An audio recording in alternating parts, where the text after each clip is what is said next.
नमस्ते, अभिवादन आपका इनोसेंट इन्वेस्टर के इस नए वीडियो में दोस्तों बात करेंगे बाजार की ओपनिंग कल कहां हो सकती है। तो 16 साढ़े 600 ये है क्लोजिंग। ओपनिंग के संकेत अच्छे हैं, कितने अच्छे हैं हम डिस्कस करेंगे। सबसे पहले एफआईआई डीआईआई का डेटा देखेंगे क्योंकि इसी कारण ये जो संकेत हैं ये ज़्यादा अच्छे बन करके आ रहे हैं। ठीक है, 4300 करोड़ की खरीदारी हुई है 4400 करोड़ के मुकाबले, और ये खरीदारी सच में कमाल की है डीआईआईज की, क्योंकि वॉर जैसी सिचुएशन में एफआईआईज की मजबूरी होती है अलग अलग देशों से अपनी इन्वेस्टमेंट को बाहर निकाल लेना, और यहाँ पर डीआईआईज ने अगर सपोर्ट किया है तो ये काफ़ी अच्छी बात है। 16,500 के आसपास डीआईआईज ने दबा करके बाइंग करी हुई है और बाजार वहाँ से 100-150 पॉइंट ऊपर है। ओपनिंग के संकेत अच्छे ही बन के आ रहे हैं, और ये जो संकेत अच्छे बने हैं इसको मैं थोड़ा सा समझाता हूँ आपको।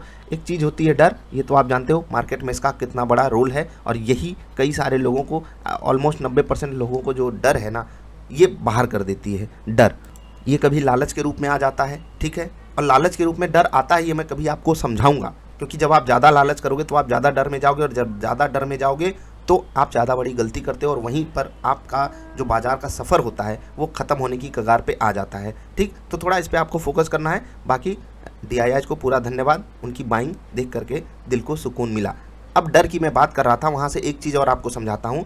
जो किसी चीज़ के होने का खतरा होता है ना, उसको हम ज़्यादा बड़ा मान लेते हैं। जैसे कि आप किसी टारगेट को सेट करते हो, बाद में आप देखोगे कि वो चीज़ कितनी छोटी थी, लेकिन शुरुआत में अगर आप उस चीज़ के बारे में सोचते हो कि चलो मुझे ये XYZ काम करना है, उस चीज़ के बारे में सोच करके ही एक बार दिल सहम सा जाता है, अरे यार मैं कर भी पाऊंगा कि नहीं। लेकिन जब आप उसको अचीव कर लेते हो फिर आपको लगता है ये तो बहुत छोटी सी चीज़ थी, मैं फालतू में परेशान था। और वही चीज़ यहाँ पर भी एप्लीकेबल है, क्योंकि युद्ध का डर ज़्यादा खतरनाक होता है स्टॉक मार्केट के लिए रियल युद्ध से। देखो रियल युद्ध चल रहा है और बाजार बोल रही है अब हमको ऊपर जाना है, बहुत हो गई नीचे ज़िंदगी, नीचे की ज़िंदगी अच्छी नहीं होती है। तो बाजार बोली ऊपर जाना है, तो हम सबको भी ऊपर ही जाना है। मार्केट के टर्म्स में मैं बात कर रहा हूँ, ऊपर तो वैसे सबको जाना है, चाहे निफ्टी हो चाहे हम सब हो। One of the best opening हो सकती है कल। खुलते ही बाजार काफ़ी बड़ा टारगेट आपको दिखा सकती है, ओपन होते ही धमाका होने वाला है। कितने पॉइंट का होगा अप्रॉक्सीमेटली हम गेस करने की कोशिश करेंगे। इंपॉर्टेंट सपोर्ट रेजिस्टेंस लेवल्स बताएंगे, पहले इंट्राडे स्टॉक्स बता देते हैं, उससे पहले आपको इंट्राडे परफॉर्मेंस बता देते हैं। कमाल की परफॉर्मेंस गई हमारी पिछले 2 दिनों की, ऑलमोस्ट 1% के आसपास का टारगेट आया था हमारा 24 फरवरी को, और 25 फरवरी को 0.25% के आसपास का टारगेट आया। तो ये काफ़ी कमाल की परफॉर्मेंस है। आप सभी को शुभकामनाएं जिन्होंने टारगेट अचीव किया और ट्रेड में पार्टिसिपेट किया। टीवीएस मोटर्स ये रहेगा स्टॉक अगले हफ्ते के लिए। मैं इस स्टॉक को स्विंग ट्रेड के लिए भी रखता, क्योंकि इसके पास 670 से 72 के बीच में काफ़ी बड़ा रेजिस्टेंस है, इसीलिए मैंने इस स्टॉक को अवॉइड किया। लेकिन इंट्राडे के लिए तो आप बिल्कुल भी अवॉइड मत कीजिएगा इस स्टॉक को, ठीक है। नज़र बना करके रखिएगा, 638 ये लेवल रहेगा। इसके ऊपर अगर बाजार इसको टिकाने में कामयाब हो जाती है तो आपको बढ़िया ट्रेड मिल सकता है, क्योंकि गैप अप के संकेत हैं, तो चांसेस यही है 638 के ऊपर ही खुले टीवीएस मोटर। और अगर ऐसा होता है तो आपको बढ़िया अपॉर्चुनिटी मिलेगी, और अगर इसके नीचे आपको बाइंग साइड का ट्रेड मिलता है तो थोड़ा सा सावधानी के साथ कम क्वांटिटी के साथ ट्रेड लीजिएगा, बाद में आप ऐड भी कर सकते हो क्वांटिटी।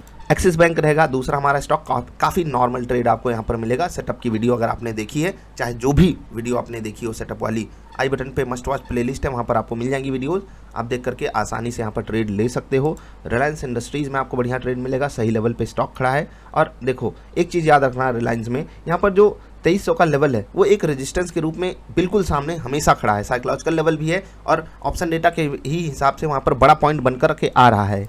चांसेस यही है कि रिलायंस उसको क्लेम करेगा एक बार, और फिर 2300 के 5-7 रुपये नीचे आपको एक बढ़िया सपोर्ट देखने को मिलेगा। नज़र आपकी वहाँ पर होनी चाहिए। IRCTC 800 के लेवल पर आकर के वापस खड़ा है। इस छोटी सी कैंडल की वैल्यू 8% की है। सच में IRCTC काफ़ी ज़्यादा वोलाटाइल स्टॉक है, नज़र बना करके रखिएगा। और जो है कल 20, 30, 50 के साथ ही आपको ट्रेड करना है, क्योंकि कल ज़्यादा वोलाटाइल सेशन रहेगा, तो अकॉर्डिंगली आपको अरेंज करना है, ठीक है। HCL टेक में आपको बढ़िया ट्रेड मिलेगा, और नज़र आपकी HCL टेक पे अगर है तो विप्रो और इन्फोसिस को भी मत भूलिएगा। जहाँ पर बेस्ट ट्रेड मिले वो आप लेने की कोशिश कीजिएगा। मुझे लगता है HCL टेक बेस्ट अपॉर्चुनिटी आपको प्रोवाइड करेगा। बाटा इंडिया पे भी आपकी नज़र होनी चाहिए, बढ़िया लेवल पे स्टॉक खड़ा है, नज़र रहेगी तो बढ़िया ट्रेड भी पकड़ पाओगे। 2 स्टॉक की बात करते हैं। मैं जब स्विंग ट्रेड स्टॉक्स आपके लिए फाइंड कर रहा था तो वहाँ पर मुझे मिला 2 स्टॉक। पहले वाले का नाम है कैम्स, और जब मैंने देखा कैम्स गिरा हुआ है तो मैंने देखा MCX तो नहीं गिरा, MCX भी गिर गया। अब ये दोनों ही स्टॉक्स की क्वालिटी क्या है वो मुझे बताने की ज़रूरत नहीं है, सब जानते हो आप। और ये सारे स्टॉक्स जो हैं, ये दोनों स्टॉक्स खासकर ऊपर के लेवल से ऑलमोस्ट 40% या उससे ज़्यादा ही गिरे हुए हैं। मैंने एग्जैक्ट कैलकुलेशन नहीं की, लेकिन ये गिरे हुए हैं। तो यहाँ पर अगर स्विंग ट्रेड मिलता है ध्यान रखिएगा। महंगे हैं ये स्टॉक्स, इसलिए मैं अभी इन्वेस्टमेंट के लिए यहाँ पर सलाह नहीं दे सकता, लेकिन स्विंग ट्रेड करने से रोकूंगा भी नहीं। क्वालिटी स्टॉक्स हैं तो नज़र आपकी होनी चाहिए। निफ्टी बैंक निफ्टी के इंपॉर्टेंट लेवल्स का डिस्कशन कर लेते हैं। पहले बता दें, सिंगापुर वाली निफ्टी 2% के आसपास की तेज़ी दिखा करके ट्रेड कर रही थी लास्ट टाइम, और ये अच्छी बात है। सुगबुगाहट कहाँ से आई कि रसिया और यूक्रेन के बीच में थोड़ी बहुत बातचीत हो सकती है। प्लस मैंने जो शुरुआत में बात की कि डर का माहौल खतरनाक होता है, और डर बहुत खतरनाक चीज़ है। डर से आगे निकलो और धीरे धीरे आगे निकलो, ये नहीं कि सीधे जा कर के आग में या पानी में कूद गए, ये नहीं करना है। समझ रहे हैं ना, मैं टारगेट्स की बात कर रहा हूँ। ऐसा नहीं बहुत बड़ा टारगेट लगाने लगे बड़ी क्वांटिटी के साथ, मारे जाओगे।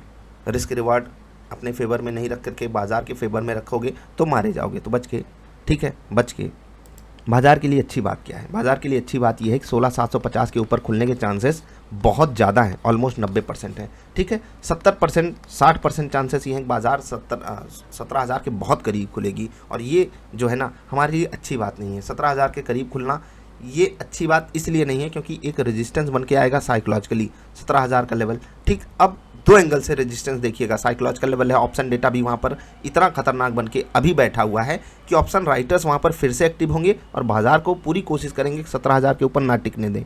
तो अच्छा खासा गैप अप हम लोग पचा नहीं पाएंगे और फिर हमको गिरना ही पड़ेगा। दोनों ही केसेस के सिनारियों में आपको किस तरीके से सिचुएशन टैकल करनी है मैं आपको समझाता हूं। अगर बाजार 16,700 या इसके आसपास खुलती है तो मुझे लगता है कि बाजार ज़्यादा बड़ी डिप नहीं लेकर के बाइंग आपको दिखाएगी। अगर बाजार 17,000 के नज़दीक खुलती है तो आपको प्रेशर देखने को मिलेगा, इस पर ध्यान रखिएगा।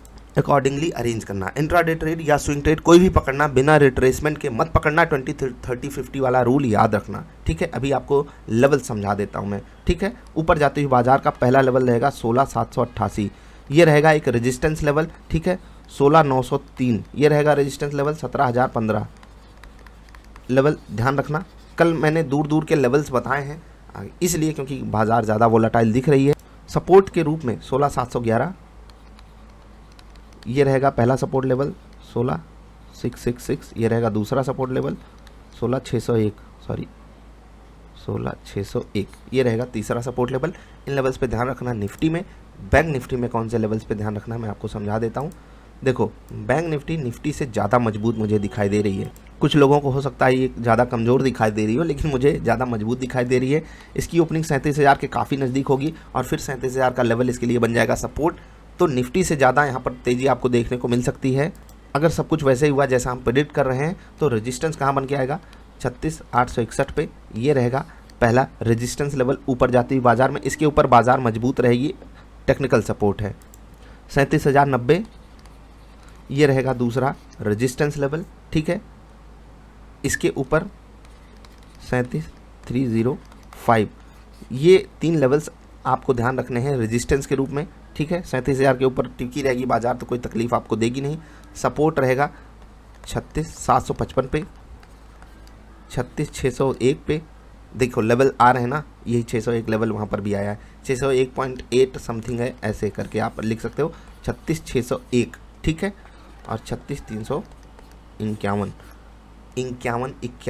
36,351 ये रहेंगे सपोर्ट लेवल।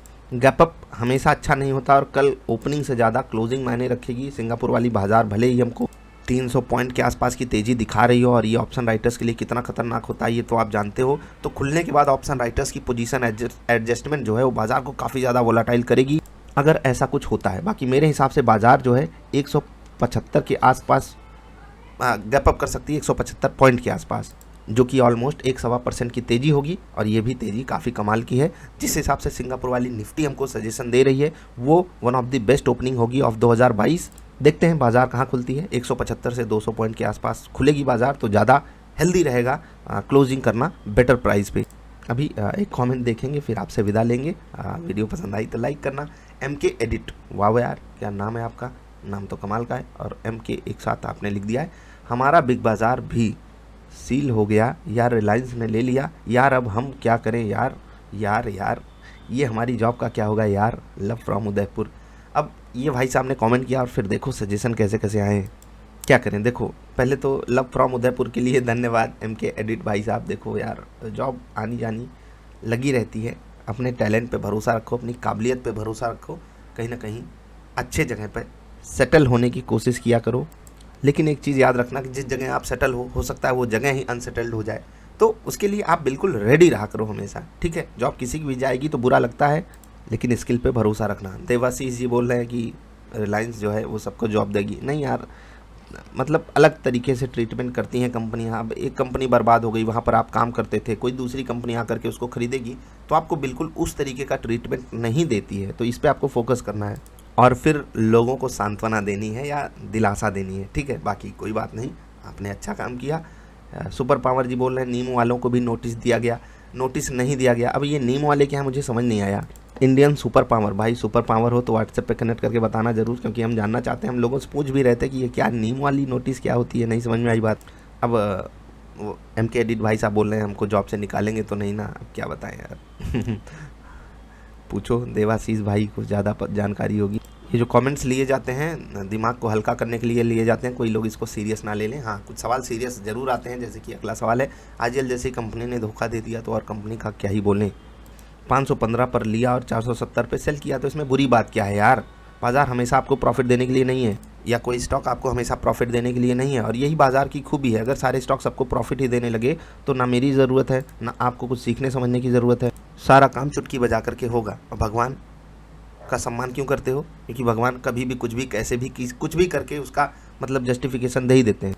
वही हाल बाजार का है, कुछ भी कर देगी, कुछ भी कर देगी, कुछ भी कर देगी। कल को बाजार 1% खुलेगी, कई सारे स्टॉक 5% के लोअर सर्किट पे खुलेंगे, तो क्या करोगे? बाजार कुछ भी करेगी, उसका मन है। आप अपने तरफ से तैयारी बना करके रखो कि जब ज़रूरत पड़े स्टॉप लॉस की, ज़रूरत पड़े टारगेट की, लगाओ, उसको एक्सेप्ट करो और बाहर निकलो। ट्रेड और मिलेंगे, अपॉर्चुनिटीज़ और मिलेंगी, इस एंगल से सोचना चालू कीजिए, काफ़ी कमाल की जर्नी होगी। यहाँ तक वीडियो देखने के लिए आपका आभार। जल्दी मिलेंगे ढेर सारी अच्छी वाली वीडियोज़ में। नमस्कार।